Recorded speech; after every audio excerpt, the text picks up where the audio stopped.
Okay, right, morning, welcome all. Special welcome back to Lee. So this morning we are welcome back, Lee. Yeah, we are what-ifing. So what if we do, what if we don't? What are what ifs? So not even sure where to start. So what if we start? What if we don't start? I don't know. I mean, we can talk about this in circles for hours, I'm sure. Yeah, Trevor Carty, I think we're gonna chuck the ball straight into your court this morning and see what if you have anything to tell us. Morning and happy November to the Wisdom's crowd. Unbelievably spectacular, high-felt thunderstorm rains. Wow, what a weekend to see in the new month. I've had my river roaring outside my home here. Luckily, the tuck has stopped, guys. So, Lee, you missed it. 10 days of bashing and beating is done. I'm nearly finished painting. So, what if we really understood the power of the billions? And they estimate that the galaxy has got in excess of 100 billion stars. Not quite a defined number. But the guys who look into our brains have worked out that we have more than 100 billion neutrons. Now, I don't know, I battled to work out 20x on Trevor's cap. Now I must work out 100 billion neutrons. And what if we could just change our neuron pathways and the networks of our neuron pathways just ever so slightly, so that we could get a change in our mindset? And if we could recode ourselves to have a winning mindset, and maybe that's something we should talk about sometime in November. What is a winning mindset? But it's all about coding. So what if in this time of 4IR, we could recode our 100 billion neutrons to give us a different perspective on what winning is?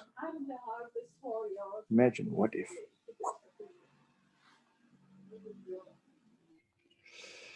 Sure, deep thoughts for a Monday morning, Trevor.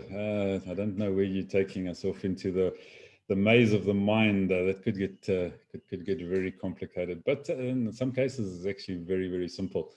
So, Edward, I think we have to toss that ball into your court. So over to you.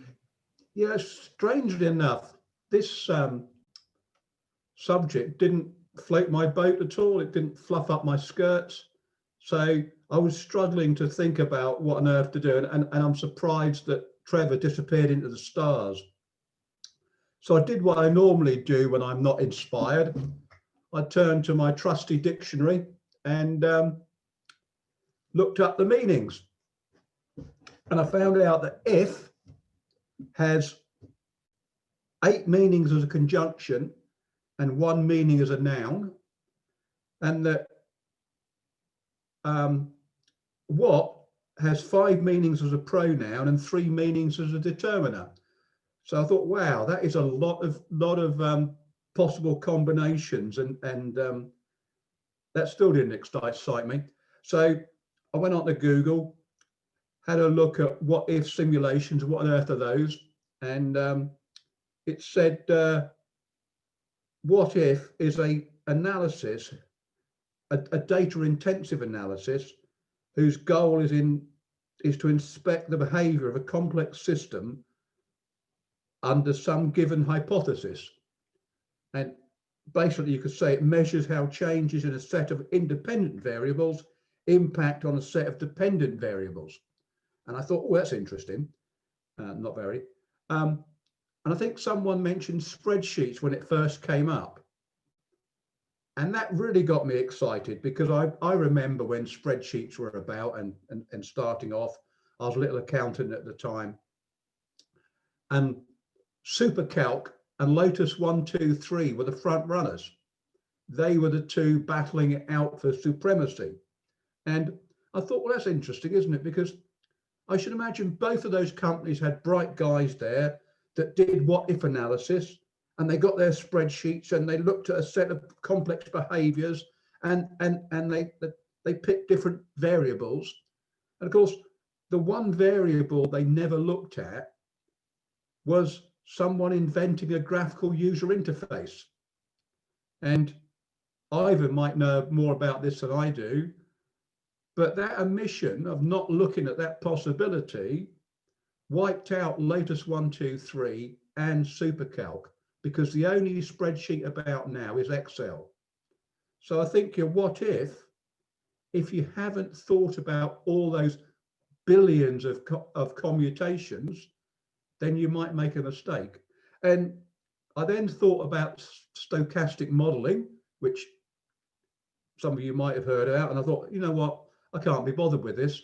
And I suddenly remembered there's a poem called What If by a guy called Benjamin Zephaniah. He's British.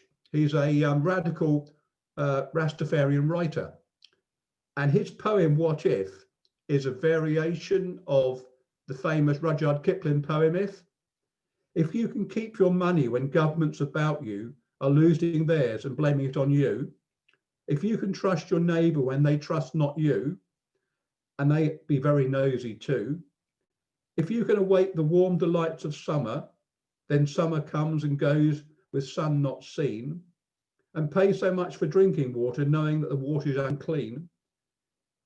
If you seek peace in times of war creation, and you can see that oil merchants are to blame, if you can meet a pimp or politician and treat those two impostors just the same, if you cannot bear disunited nations and you think this new world order is a trick, if you ever tried to build good race relations and watch bad policing mess your work up quick, if you can make one heap of all your savings and risk buying a small house and plot, then sit back and watch the economy inflating and have to deal with the negative equity you've got. If you can force your mind and body to continue when all the social services have gone, if you struggle on when there's nothing in you except the knowledge that justice can be wrong, if you can speak the truth to common people or walk with kings and queens and live no lie, if you can see how power can be evil and know that every censor is a spy, if you can fill an unforgiving lifetime with years of working hard to meet ends meet, you may not be wealthy, but I'm sure you'll find that you can hold your head up high as you walk the streets. So that's my contribution. I think there's some bits in there that I quite like. And I'll take on Vernet's challenge and perhaps write a poem sometime. But I do think that whole what if thing is too two-dimensional, because we only put in the variables we think of. And I think Trevor Carty's right. If we could sort of in some way just change our neural pathways slightly and have that winning mindset, wow, what a difference it makes, because all the problems we've got, we just keep repeating. You know, the only thing we learn from history is we don't learn from history. So that winning mindset would be a fantastic thing to have. So that's my thoughts. Great, thanks, Ed. Yeah, and a great poem that as well. Yeah. So what if we could actually think? Yeah, that's a good question. So Benet, let's hear what the company secretary has to say about what you think. I think one can become very bogged down in what ifs, because you're going to go an infinite number of what ifs for every what if that you get an answer to. And I think we have to look at realistic choices. You know, you can't plan for something that you actually don't know. Well, you shouldn't plan for something that you don't know is going to happen. And what if I go to the doctor and it ends up I've got cancer? You could go down a road that's going to take you into the depths of despair. And I think you have to look at the choices that you've got in front of you and what you can control, and not end up doing a what if chart. It'll end up like Trevor's organogram over there, you know, lots of little spidery bits heading down to the bottom. I think we need to look at our choices realistically and see what we can and can't control. And our what ifs should be based purely on that. And I don't believe we should look 200 years down the road. Yes, be future focused, but not with all the what ifs. And that's contrary to Edward and Trevor's opinions, but I believe that that's how I choose to live my life. Thank you. Great, thanks, Renee. Yeah, it's interesting. I remember a few years back, old man Sonny of Sony Corporation was in his 90s, and he called a strategy session to do their 99-year forecast. So I think he was looking a little bit forward into the future in those days. As a 90-year-old, I was quite impressed with that. So Cecile, what if you can kick them around the dojo and get your kata right and get your black belt sorted out? Oh yeah, just when Edward was talking, someone was talking about encyclopedias. I just want to say my 99-and-a-half-year-old uncle died on Friday evening, so that's the end of that family reading encyclopedias for leisure reading. That was the things that he read: dictionaries and encyclopedias. But the only what if that I can think of at the moment, okay, besides the karate, is what if my flippant customers paid for their LTE by the end of the month and didn't want me to carry their fiber and their LTE every month? Then my life would be very smooth because customers take out LTE and fiber and then they just disappear, but they keep on using it.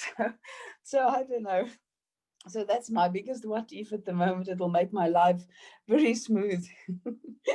So that's the only what if I can think of at the moment, but it's very interesting. That poem is fantastic, of the writing, Edward. Sure. Okay. That's Thanks, Cecile. I thought you were doing karate specifically to sort those customers out. So go and break it. When they disappear, it's hard. That's the problem. Oh well. Okay, so right, Donovan. Let's see what ifs happen in construction. Hi, thanks, Ivan. Yeah, as I was writing in the chat box, even if you list all the possibilities when you do your what if analysis, you end up with a map, and it's not really going to help you at the end of the day. You still have so many options left, so it's basically up to you. That's why I said if it is to be, it is up to me. So it's up to the individual, and yeah, I don't know if you can really achieve more than what you would normally do if you just use common sense and your gut feel, and you just go in that direction that that's prompted by what you feel inside of you, what your thinking is, and not necessarily what the analysis would determine. Thank you. Thanks, Donovan. Right, Lee, let's see if your neurons have been working while you've been away, and you can catch up with this what if scenario situation here. Yeah, no guarantee any brains were working at all.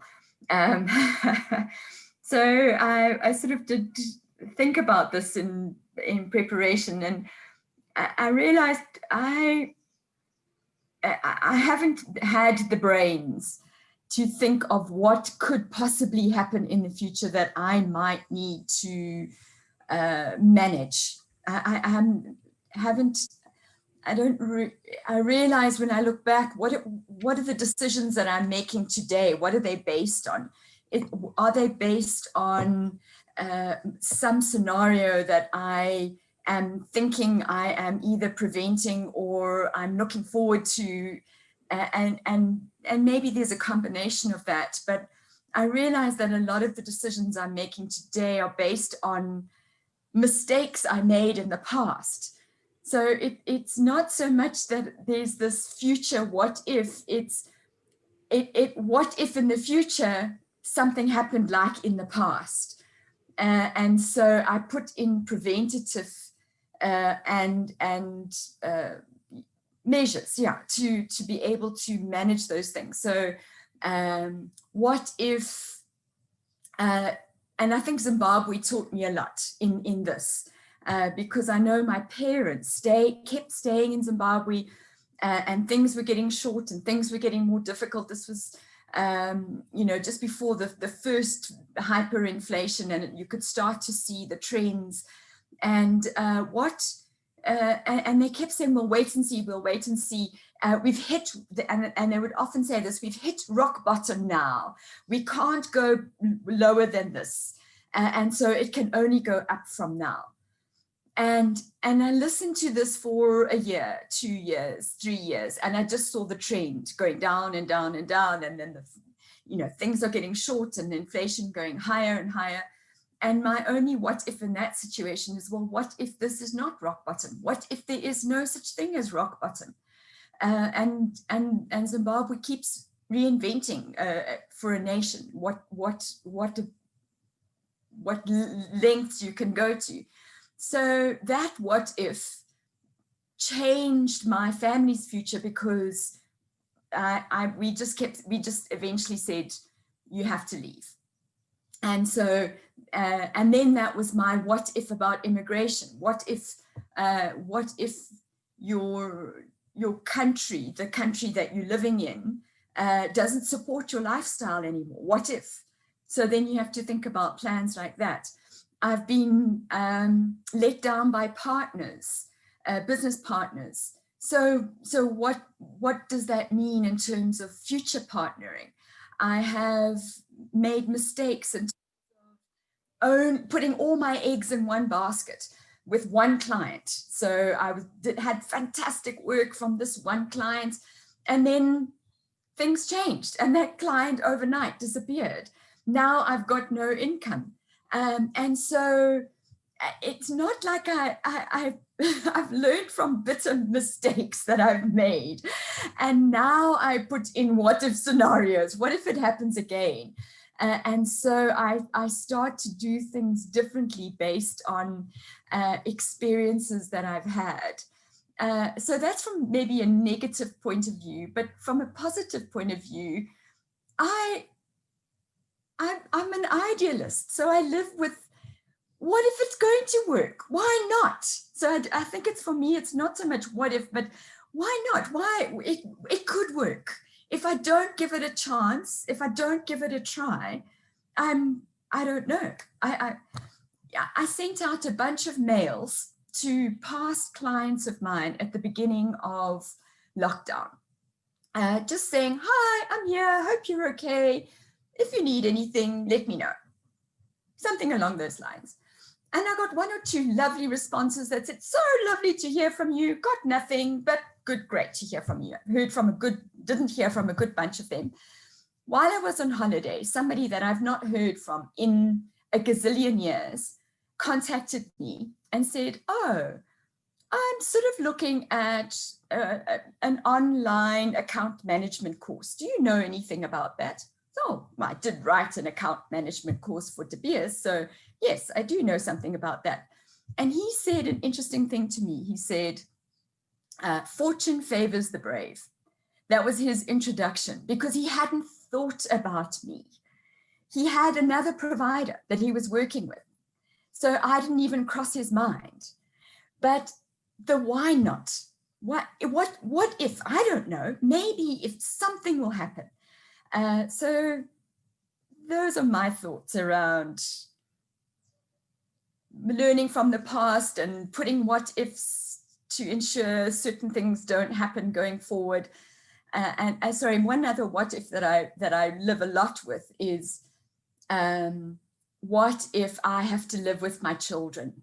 And I promise you that is a very horrifying thing, because, you know, I reassured my parents and my dad when he was alive, and I reassure my mom all the time that it's wonderful having her live with me and live with us, and it works and it does and it's wonderful. But I will never, ever, ever want to live with my children when I am older. And so I am doing everything everything I can to make sure that that what if doesn't happen. So there's things that I do think about in terms of what if future scenarios, but a lot of it is just, you know, putting things out there in case something wonderful happens. Great, thanks, Lee. And there's one guarantee in all of that: if you do nothing, nothing wonderful will happen. If you do something, something wonderful might happen. So yeah, you've got to take it from that perspective. So Jasper, what if? Yeah, morning. My mind was just going on. So typically, when one gets to November, December, your mind starts reflecting on the year and what has been achieved and what is lined up for next year, so that at the back of your mind you say, okay, somewhere deep in December, I want to almost go and get my game plan for the next year out and stuff like that. Yet this year has been one of those interesting years where you basically only have uncertainty, or for most people was a year of just total uncertainty. But then the thought crossed my mind, and I think all of you have spoken along those lines, the what if possibility. And I thought to myself, how would one approach this time of the year and your thinking about the future if this was one of those just incredible years? Everything that you've planned forever has basically come together, and even your wildest expectations has been exceeded, with some people that you've even forgotten who then contacted you and said, are you still doing this? And we want to partner with you and collaborate with you. And your biggest concern is almost, I don't have enough time to do all these exciting things that I want to do. And it's not just doing it, there's actually good financial prospects, and you've already seen it. And you have a bunch of enthusiastic partners and supporters in the team, and you can just, where you have planned linearly for years and years, and even that was too optimistic, all of a sudden you can see that even exponential might be conservative. And we start hearing for the first time in our life in history where government voluntary self-implode in terms of giving back control to the people, to say, listen, we're not going to give you tax breaks. We're going to start stopping this service, and you can deduct it from taxes, and there's no bureaucracy for business. And now imagine that kind of world. And I'm now at that time in my life where there's no single negative thought of a negative what if. It's almost just between all the good options, what's almost the best realistic option with what I can do now. And I can travel free, and there's no fear of vaccination, and there's no COVID. So how will I think differently? How will my life change? How will I have different networks? And I don't have an answer. It was just a challenge to myself. How will I change differently? Because I think many of you have said it now before. If there's the possibility of a negative or a good, then why focus on the negative? Focus on the good. And yes, we also have to be realistic, but with all my energy, I then choose to focus on the possibility of the good. And then over the weekend, I had a bit of a fun break with my two boys, visited my brother on his farm, and we just had a sleepover and just spent Saturday night gazing into the flames. Trevor Carty would know about Fellows of Fire, but that was our Fellows of Fire, just gazing into the flames there, and just re-energize the soul. But I think if I then have to say for myself, what now? Where's the future? And I like that flame there. And just interesting with these very smart cameras, we experimented, you can take super slow-mo of fire, and it's interesting the sort of shapes that fire makes at super slow-mo with faces and all sorts of things. But yeah, it's almost just to be a kid and you drive through the farm and see the animals, and an animal through the ages, as long as he can eat and as long as he can sleep and as long as he can have water, he will do what an animal does, and that interaction of man. So it's almost a cycle of nature. And I know that Ivan loves that cycle of nature, that where he also gets energy for his soul. But I can see that there's an absolute need. I can see that shift in society, at least with the people that I'm speaking to, that guys, we want to go back to almost the basics. We want to get off the grid. We don't want to be in control of big structures and big systems controlling us. Now, what does it mean to get off the grid? It means that crying need for self-sufficiency, where at least I don't worry about the future, because I will have food, I will have water, I will have energy, electricity. And so if that then becomes almost a growing momentum of people who say, help me get off the grid, then my entrepreneurial mind starts going to say, okay, where are opportunities for me going into the future with banking, with all the technology, with all the other stuff, to keep my solution simple, help people get off the grid, and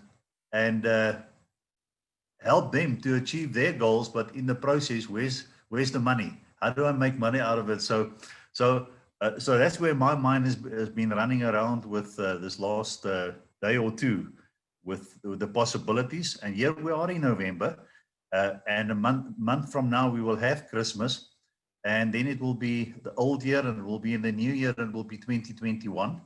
And will 2021 be an improvement for most people, or will it be just an extenuation of the uncertainties and the fear? And I think Lee is very realistic there of what happened in Zimbabwe, when you say this must now be rock bottom. I mean, the big newspaper headlines was South Africa staring at the edge of the cliff. But, you know, we've been staring at the cliff now for a long, long time. So who's determining what should happen? And unfortunately, I can't do anything about the government's idiotic decisions to, you know, to pump money into stuff that should have been shelved and stuff like that. But what I can do is, and I love what my bootie's doing. He's there on his farm. He's getting self-sufficient.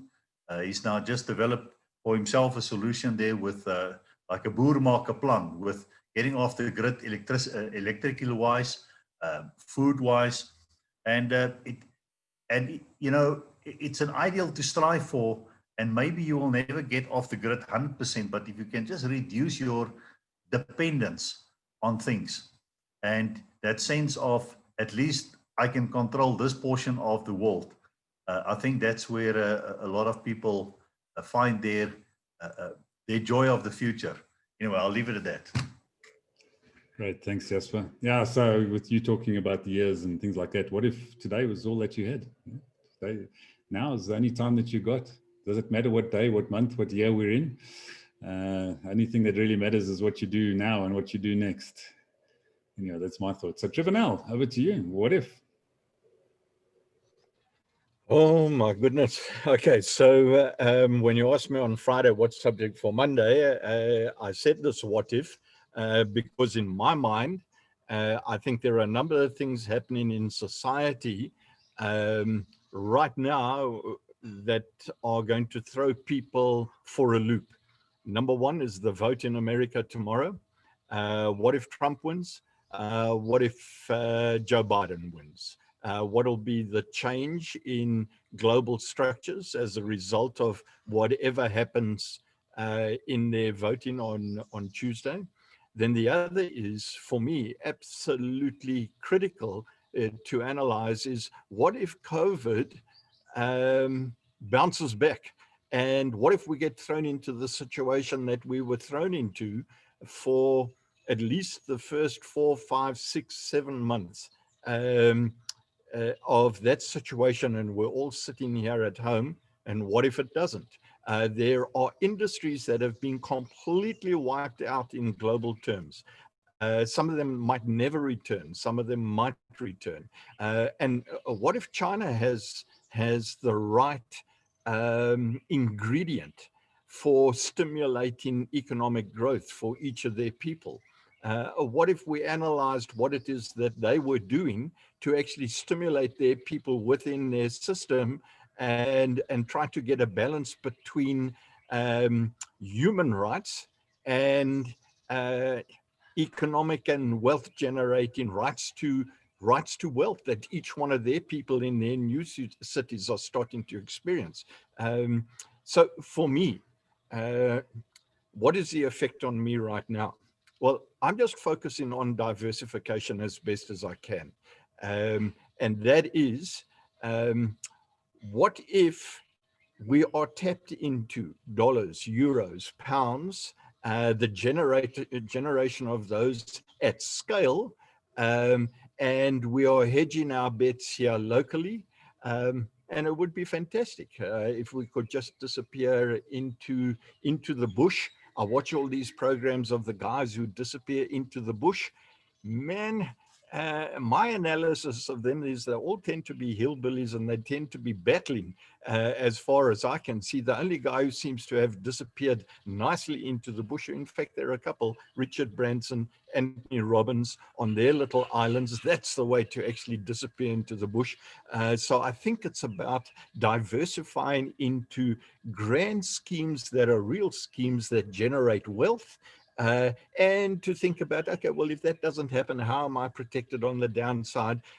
So for me, I think what if analysis is thinking that's got to be done on a daily basis. And I was also quite interested in just going through all the channels again over the weekend, from CNN to Fox to Al Jazeera to Russian TV.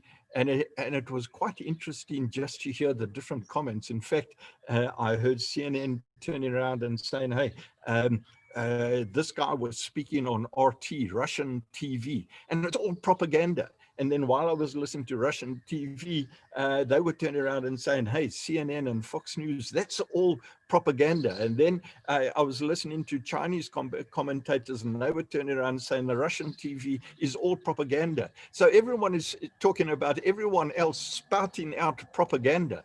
And I thought I would just leave you for maybe the next topic somewhere down the road, and that is vote. And who you're going to vote for. So I know who I'm going to vote for.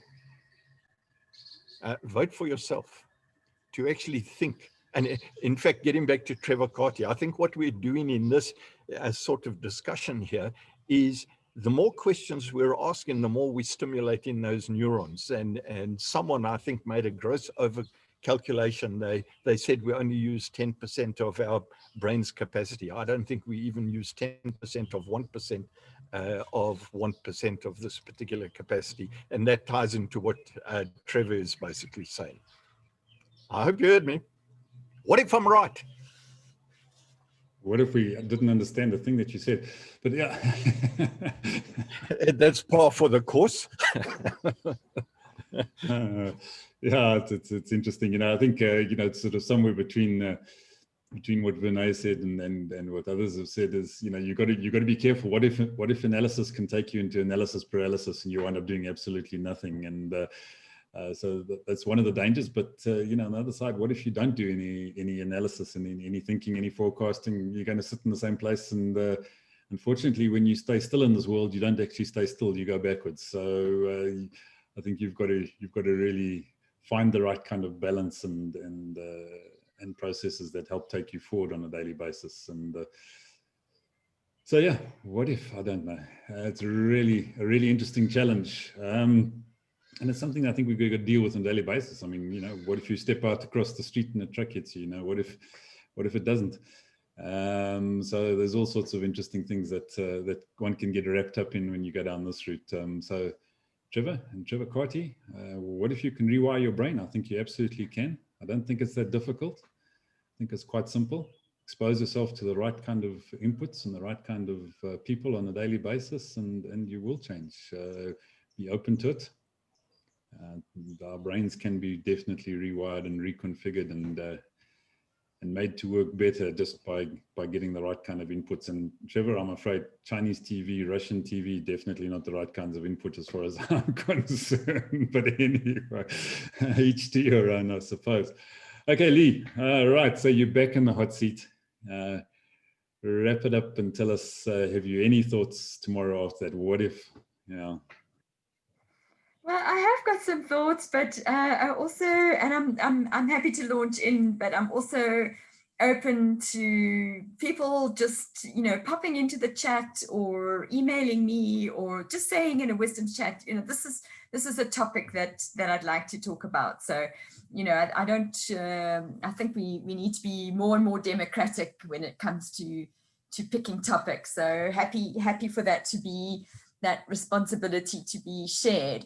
But when I was thinking this combination of, how do I, this, Trevor Carty spoke about our brains, Trevor Nell spoke about thinking, and we've been this process of what if, this thinking process. And it just reminded me of Michael Jackson's talk that began the global summit that Wisdom's held a little while ago. And he made this comment about becoming unconsciously competent. That we go, and I don't know if I'm sure you've heard of these stages where you when you're learning a skill or when you're learning, you start with incompetence. You don't know what you're doing. Then you move to conscious incompetence. Like I now know what I'm supposed to do, but I don't know how to do it yet. Then you get to conscious competence, is that I know what I'm doing and I'm aware of that. I know what I'm doing. So I'm on top of my game and I'm aware. But very often we reach the point of unconscious competence. And anybody who's driven a car knows over a period of time, the car drives itself. It just, you don't even know how you got home sometimes. I certainly find that. And it's, I have lived for a while knowing those stages, but thinking that unconscious competence is actually the goal. You want to be able to do things so smoothly that it's just second nature. But Michael Jackson flipped that.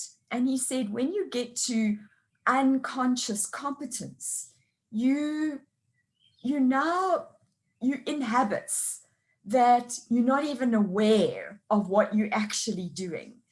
And he was saying COVID has created this moment where you are now having to look consciously and say, what am I doing? How am I doing it? And he is advocating this move to becoming more consciously competent, to think more carefully about what you're doing and why you're doing it. And a wake up. So that's what I'd like us to maybe talk about tomorrow is what do we need to become more consciously competent about in our lives? Great, thanks, Lee. Right, folks, so go off and be consciously unconscious or competent or incompetent, whatever floats your boat. I'm not too sure, but you've got to think about it one way or another, because tomorrow morning we're going to be asking you the questions again. So have a fantastic day further, everyone, and we'll see you consciously, competently competing tomorrow, I think, on Wisdom's chat. So see you there.